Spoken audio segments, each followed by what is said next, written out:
প্রতি 4 জনের বিপরীতে একজন প্রাপ্তবয়স্ক ব্যক্তি পর্যাপ্ত কায়িক পরিশ্রম করছেন না। সুস্থ থাকতে অবশ্যই প্রয়োজন শরীরকে যথাসম্ভব সচল রাখা, আর এক্ষেত্রে কায়িক জানাচ্ছি বদ্যিবাড়িতে, সঙ্গে আছি আমি ফারুক ভুঁইয়া রবিন। আমাদের আজকের আলোচনার বিষয় সুস্থ থাকতে কায়িক পরিশ্রম। এ নিয়ে শুরুতে দেখছিলাম একটি প্রতিবেদন। বিষয়টি নিয়ে আরও বিস্তারিত কথা বলতে আমাদের সঙ্গে স্টুডিওতে রয়েছেন দুজন বিশেষজ্ঞ চিকিৎসক। চলুন শুরুতেই তাদের সঙ্গে পরিচয় করে দিই। আমাদের সঙ্গে আছেন অধ্যাপক doctor A K M. Salek, chairman physical medicine and rehabilitation বিভাগ, বঙ্গবন্ধু শেখ মুজিব মেডিকেল বিশ্ববিদ্যালয়, এবং ডাক্তার হেলাল উদ্দিন আহমেদ, সহযোগী অধ্যাপক, জাতীয় মানসিক স্বাস্থ্য ইনস্টিটিউট ও হাসপাতাল। স্যার, আপনাদের দুজনকে স্বাগত জানাচ্ছি বদ্যিবাড়ির আজকের পর্বে। অধ্যাপক ডাক্তার এ.কে.এম. সালেক স্যারের কাছে প্রথমে যেতে চাই। দৃশ্যত বাহ্যিকভাবে মনে হতে পারে যে আমরা শুয়ে বসে কাটাচ্ছি, মনে হচ্ছে যেন আরাম আয়েশে আছি, বিশ্রামের মধ্যে আছি।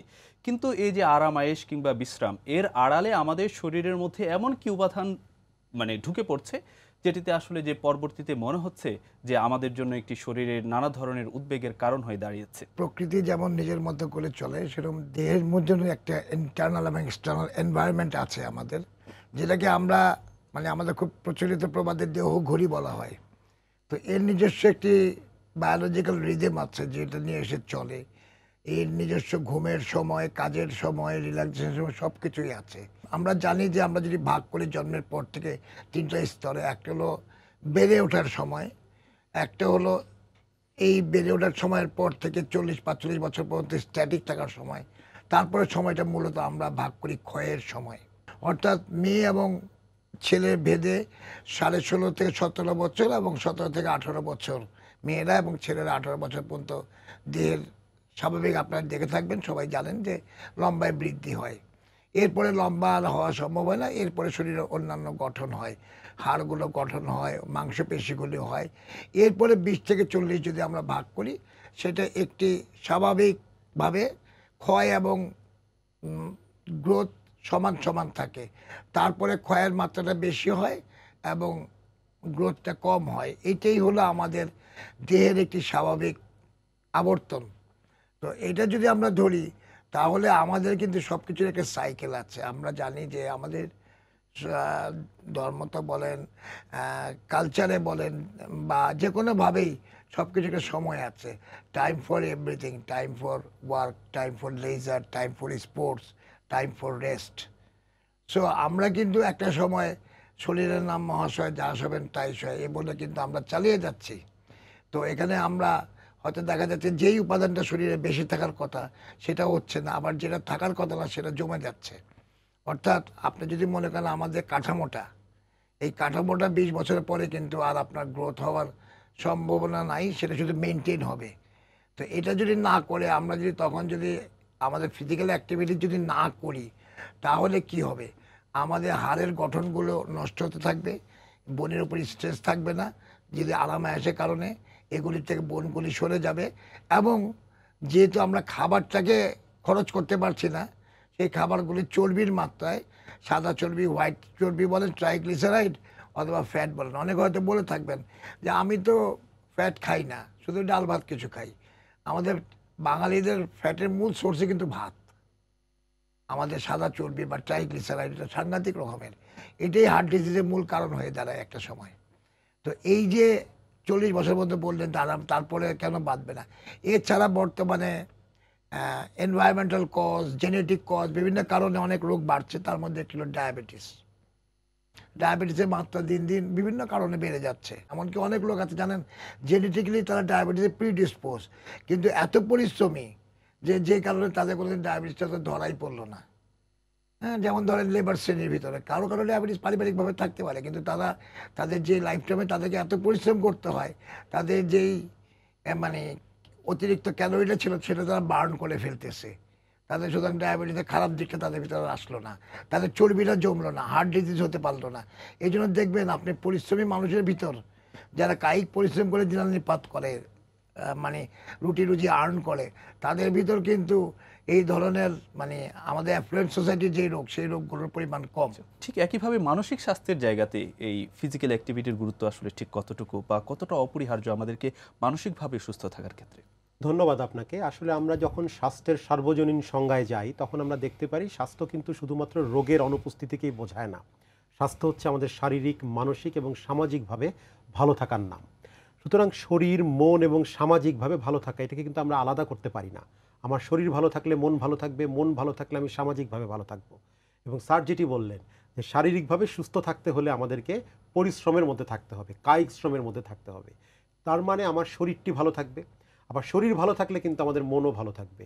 শরীর ভালো না থাকলে আমাদের মন ভালো থাকবে না, একটি অপরটির পরিপূরক।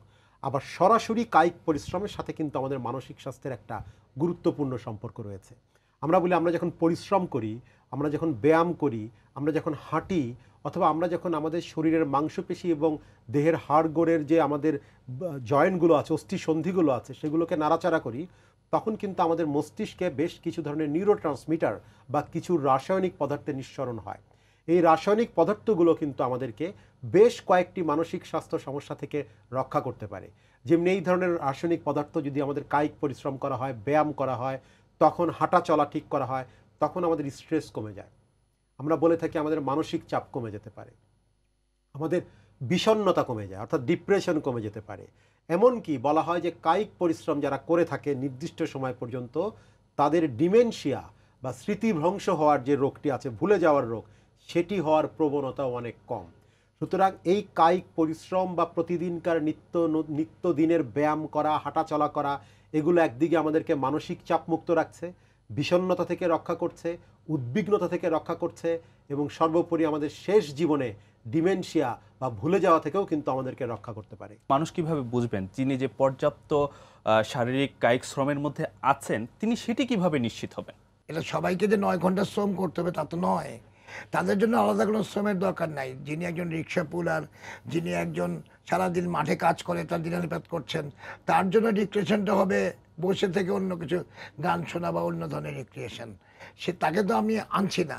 কিন্তু আমরা যারা 8 ঘন্টা 9 ঘন্টা শুধুমাত্র টেবিল ওয়ার্ক করি বা বুদ্ধিবৃত্তি দিয়ে কাজ করি, তাদের জন্য তো আমাদের হাত পাগুলি ছড়ানো একটু সময় হচ্ছে না। তাদের জন্য ধরেন অবস্থা ভেদে 40 মিনিট থেকে 1 ঘন্টা, এটা হালকা ধরনের কায়িক পরিশ্রম করলেই কিন্তু আমাদের হার্টে কার্ডিওটনিক হচ্ছে, এটা কিডনিকে ভালো লাগছে, এটা আমাদের নার্ভাস সিস্টেম, আমাদের সার্কুলেটরি সিস্টেম সবগুলিকে এটা মানে কন্ডিশনিং করছে। আমরা যদি বাংলায় বলি, আমরা যন্ত্রের যেমন একটা সার্ভিসিং করাই, day to day servicing, weekly servicing, এরকম আমার বডির একটা সার্ভিসিংয়ের জন্য এটা দরকার। স্বাভাবিকভাবে আমরা যাদের বয়স হয়ে গেছে 40, তাদেরকে আমরা বলবো, ইয়াং পিপলরা তারা হয়তো অনেক অ্যাক্টিভিটিসের মধ্যে থাকেন, বন্ধুবান্ধব যে ঘোরাঘুরি করছেন, খেলছেন, তারা থাকেন, তাদেরকে আলাদা না অ্যাড করলেও যখন আপনি একটা দায়িত্বে চলে আসলেন, আপনি হয়তো বন্ধুদের থেকে আলাদা হয়ে গেলেন, ডেইলি বন্ধুদের সাথে আপনার দেখা হচ্ছে না, কিন্তু আপনি তখন পাশের মাঠে যাবেন, সেখানেই যাদের সাথে আসবেন তারাই আপনার বন্ধু হবে, তাদের সাথে আনন্দ করে একটু হাঁটেন, তাদের সাথে হাঁটার পরে একটু 5-7 মিনিট। স্যার, কিন্তু আমাদের যে নগর জীবন এবং নগর জীবনের যে ব্যস্ততা এবং যানজট সবকিছু মিলে এগুলো তো একটা প্রতিবন্ধকতা হিসেবে কাজ করে। তো সেই প্রতিবন্ধক জায়গাগুলো মানে সেগুলো কাটার আসলে উপায় কি হতে পারে? কোথাও না কোথাও তো আপনাকে শুরু করতে হবে। আজকে যদি ধরেন আমাদের কথা শুনে যদি যারা শুনছেন তারা যদি এটাতে এগিয়ে আসেন, উনি যদি চান, তাহলে তার জন্য ফুটপাত মুক্ত হবে। একটা সময় তো হবে, না চাইলে তো একটা সময় তো আমরা বাসে কোনো দিন লাইন দিয়ে ওঠার, আমি ছোটোবেলায় সেই কালচার দেখিনি, কিন্তু একটা সময় কিন্তু এখন বাসে কাউকে বলে দিতে হয় না লাইন দিয়ে উঠতে হবে। এটা কিন্তু একটা বিরাট পরিবর্তন। আমরা যদি ডিমান্ড করি তাহলে ফুটপাতটা ক্লিয়ার হবে। ফুটপাত ক্লিয়ার হলে আপনি হাঁটতে পারবেন। আমাদের মাঠ নাই পর্যাপ্ত, জানি আমরা এই নগর জীবনে সব কিছু কংক্রিটে ভরে যাচ্ছে, কিন্তু আপনি যদি অফিস থেকে কিছুটা পথ হেঁটে বাড়ি যান, যেটা আমি নিজে করি আর কি, যে যাওয়া আসাটা হেঁটে যাই, যেহেতু আমার একটা খুব কাছে, সেই অংশটুকু আমি চেষ্টা করি 2 কিলোমিটারের ভিতর যদি যেখানে যাওয়া হয়, আমি সাধারণত ট্রান্সপোর্ট অ্যাভেল করি না, কারণ ঢাকা শহরে যদি আপনি ট্রান্সপোর্ট করে কোথাও যান 2 কিলোমিটার যেতে আপনার 1 ঘন্টা বেশি সময় লাগবে, আপনি হেঁটে গেলে কিন্তু 25 মিনিটে পৌঁছে যাচ্ছেন। মানে হাঁটার বিষয়টাকে একটু জোর দিতে হবে। স্যার, আমি একটু আপনার কাছে একটু আসতে চাই, এই যে আমরা যে কায়িক পরিশ্রম এবং সেই সঙ্গে কিন্তু আমাদের বিশ্রাম নিশ্চিত হওয়া, সেটাও কিন্তু একই সঙ্গে জরুরি। তো এই দুইয়ের মধ্যে আমরা মানে ভারসাম্যটা নিশ্চিত করব কিভাবে?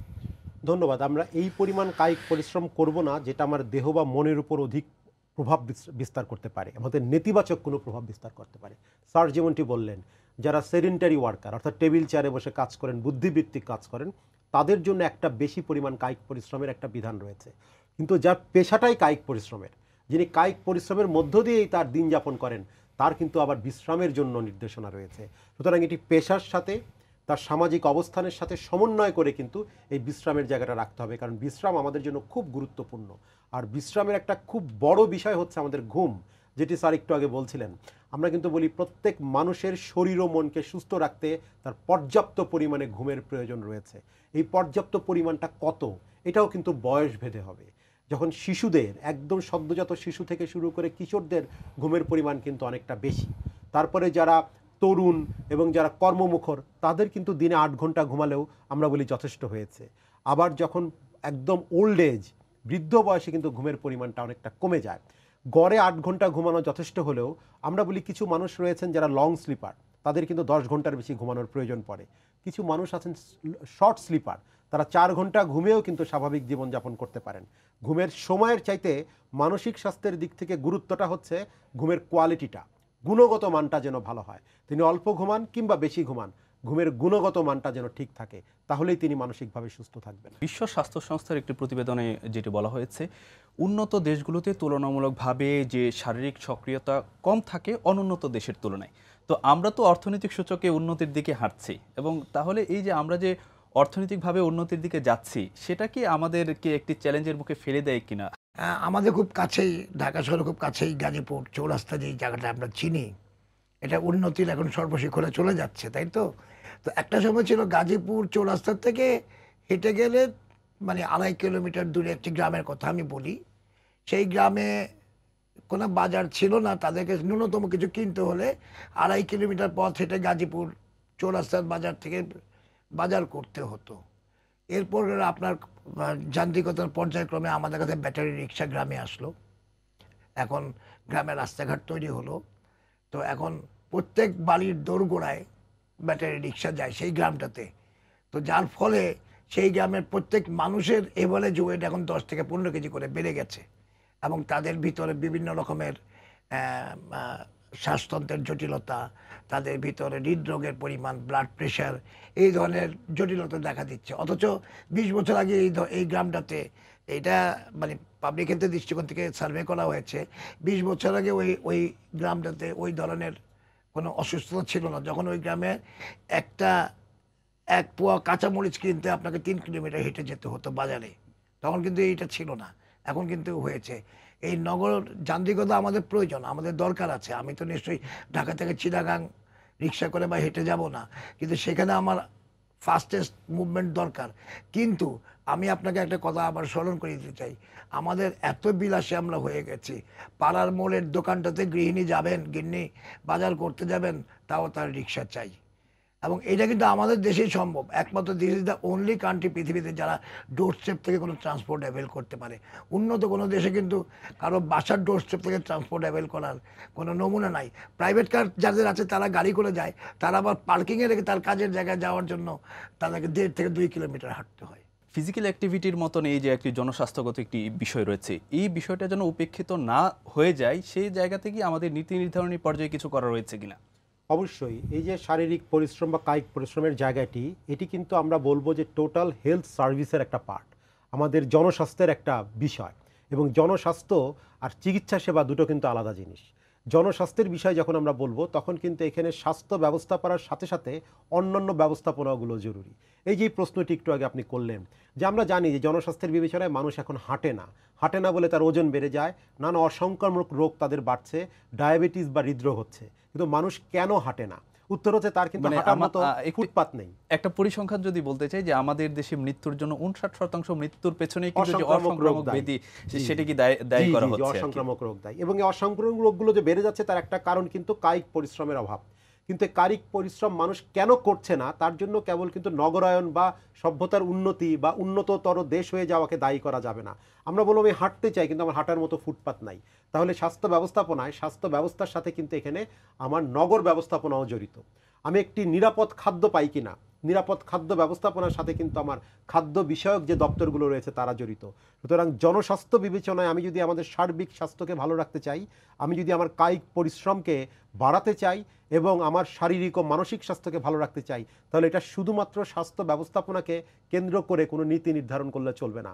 আমাদেরকে মাল্টি সেক্টরাল, বহু খাত ভিত্তিক আমাদের কিন্তু পরিকল্পনা করতে হবে, বহু খাত ভিত্তিক নীতি নির্ধারণ করতে হবে, বহু খাত ভিত্তিক কর্মকৌশল আমাদের প্রয়োজন রয়েছে। বিশ্ব স্বাস্থ্য সংস্থার প্রতিবেদনে যেটা বলা হচ্ছে যে 81% কিশোরের মধ্যে তারা পর্যাপ্ত কায়িক পরিশ্রম করছেন না, এবং বাংলাদেশের একটি প্রতিবেদনে যেটি দেখা গিয়েছিল সেই হারটা 59% মতো। তো দুটোই কিন্তু আসলে যে একটি শঙ্কার কারণ হয়ে দাঁড়ায়। তো সেই জায়গাতে আমাদের শিশু মানে কিশোরদের মধ্যে যেন একটু যে কায়িক পরিশ্রম বাড়ে সেটা নিশ্চিত করার জন্য কি করা যেতে পারে। এবং আরেকটি প্রশ্ন যে আমরা যে এই যে প্রযুক্তি নির্ভরতা, সেটা কি একটি কারণ হিসাবে মানে এটার পিছনে এটি কারণ হিসাবে কি কাজ করছে কিনা? কারণ আমরা যেটি দেখা যাচ্ছে যে 79% শিশু কিশোর যারা রয়েছেন তাদের বিনোদনের উৎস হিসেবে তারা টেলিভিশন এবং কম্পিউটারের মনিটরকে তারা ব্যবহার করছেন আর কি। আপনি দেখেন আমাদের কিন্তু আমরা খুব ন্যারোলি ফোকাসড, আমাদের টার্গেটই সব জায়গায় দাঁড়িয়ে যাচ্ছে আমি কীভাবে রেভিনিউ আর্ন করব, কি প্রাইভেট সেক্টরে কি মানে অনেক সেক্টরের কথাই আমি বলবো। আপনি যদি একটা জায়গা কোথাও খুঁজে পাওয়া যায়, আপনি কোনোদিন বিনোদন কেন্দ্র করার কথা ভাবেন না, আপনি ভাবেন কয়টা মার্কেট করা যায়, কতগুলি দোকান করা যায়, কতগুলি আপনার আর্নিং করা যাবে। আজকাল পর্যন্ত আমরা হেলথ ক্লাব করার কথা ভাবি না। আসলে এখানে প্রণোদনা দিয়ে করলে কিন্তু এখান থেকেও আয় হবে, কিন্তু সরকারি পৃষ্ঠপোষকতায় বা বিভিন্ন বড় বড় প্রতিষ্ঠানে আনুকূল্যে কয়টা এরকম হেলথ ক্লাব আছে। আমি কিছু কিছু প্রতিষ্ঠান জানি যারা তাদের কর্মচারীর জন্য হেলথ ক্লাব করে দিয়েছে এবং তাদের ফিটনেস খুব ভালো। আমি তাদের কনসালটেন্সি করি মাঝে মধ্যে, তাদের ফিটনেস খুব ভালো। তারা 8 ঘন্টা কাজ করে, যাওয়ার আগে তারা টাইম করে আধা ঘন্টা জিম করে যায়, তারা কিছু রিক্রিয়েশনাল গেম খেলে যায়, তারা হয়তো বাইরে সময় পাবে না, তারা এখান থেকে করে যাচ্ছে। এই ধরনের যদি আমাদের প্রতিষ্ঠানগুলিতে গ্রো করতে পারতো সবগুলোতে, তাহলেও কিন্তু আমাদের হতো। আর আপনি বললেন আমাদের শিশুদের কথা, এখানে আমি নিজেই আপনার কাছে স্বীকার করে নিচ্ছি ক্ষেত্র বিশেষে আমি একজন ব্যর্থ পিতা এই আলোকে। কারণ আমার সন্তানেরাও যারা এখন ওই বিশেষ করে এই করোনা কালে তো আরও ব্যর্থ হয়ে গেছি, কেননা অনলাইন ক্লাসের নামে তাদের কাছে আমাদেরকে বিভিন্ন অ্যান্ড্রয়েড ডিভাইস তুলে দিতে হয়েছে। তো তারা ক্লাস করার পাশাপাশি তাদের ওখানে তাদের আরও ভার্চুয়াল গেম এগুলো অ্যাড হয়েছে, তারা হাঁটে না, তারা ওখানে বসে, এবং বয়সের চাহিদার কারণে তাদের খাদ্য গ্রহণের প্রবণতাও বেশি, কিন্তু আমরা পিতারা যদি সন্তানদেরকে একটু সময় দিই বা বিভিন্ন জায়গায় বাইরে নিয়ে যাই, গার্ডিয়ানেরা বা এরকম যদি চাই, এই সময়টা আমাদের দিতে হবে, আমাদের তৈরি করতে হবে। সেই ক্ষেত্রে দায়টা আমাদের সবার, আমাদের ভবিষ্যৎ প্রজন্মকে রক্ষা করার জন্য আমাদের দায়টা সবার। এবং কারণ আমরা যেটা ভুগছি আমাদের প্রজন্ম সেই একই শঙ্কায় রেখে যাব, সেটা হতে পারে না। কোনো এক সময় আমাদের এটা নিয়ে গভীরভাবে ভাবার প্রয়োজন আছে। যারা তুলনামূলকভাবে বেশি কায়িক পরিশ্রম করে থাকেন তাদের মৃত্যু ঝুঁকি 20 থেকে 30% কম। তো সেই জায়গাতে আমাদের এই বিষয়গুলো সামনে তুলে ধরে যে মানুষকে সচেতন করার জায়গাটি তো নিশ্চয়ই রয়েছে। জি অবশ্যই, এবং সচেতন করার জায়গাটি আমি আমার বলছি এটা যে জনস্বাস্থ্য বিষয়ক ইস্যু, সুতরাং এটি কেবল চিকিৎসকদের দায়িত্ব নয় সচেতন করা, এবং চিকিৎসকদের পাশাপাশি চিকিৎসকরা তথ্যপত্র তুলে ধরবেন যে এরকম যাদের মৃত্যু ভীতি বেশি, যাদের মৃত্যুর আশঙ্কা বেশি কায়িক পরিশ্রম না করার কারণে, কিন্তু সেটিকে প্রচার করা এবং সেটাকে আমরা বলি রিস্ক কমিউনিকেশনের জায়গা থেকে সেই প্রচার করার দায়িত্ব কিন্তু গণমাধ্যমের। এবং আমরা বলবো আরও ছোট থেকে, শৈশব থেকে স্কুল কলেজগুলোতে যদি আমরা এই কায়িক পরিশ্রমের গুরুত্ব তুলে ধরতে পারি, অসংক্রামক রোগগুলো প্রতিরোধ করার উপায়গুলো তুলে ধরতে পারি, তাহলে কিন্তু আমরা এই মৃত্যু হারও কমাতে পারবো, অসংক্রামক রোগের যে বোঝা বা ডিজিজ বার্ডেন সেটাও কিন্তু কমাতে পারবো। স্যার, আপনাদের দুজনকে অনেক অনেক ধন্যবাদ বদ্বীবাড়িতে সময় দেওয়ার জন্য। আজকের মতন এখানেই শেষ করছি। দর্শক, আপনারা নিশ্চয়ই এতক্ষণ ছিলেন আমাদের সঙ্গে। আপনারা আমাদের আজকে যে দুজন অতিথি রয়েছেন তাদের আলোচনা শুনেছেন এবং তাদের মূল্যবান পরামর্শ শুনে আপনারাও নিশ্চয়ই আপনাদের ব্যক্তিগত জীবনে কায়িক পরিশ্রমের মাত্রা বাড়ানোর চেষ্টা করবেন এবং আপনারা এই বিষয়ে সতর্ক হবেন, সচেতন হবেন। আজ এই পর্যন্তই। আগামী বুধবার একই সময়ে হাজির হবে বদ্বীবাড়ি। সে পর্যন্ত ভালো থাকুন, সুস্থ থাকুন আর সঙ্গে থাকুন সময়ের।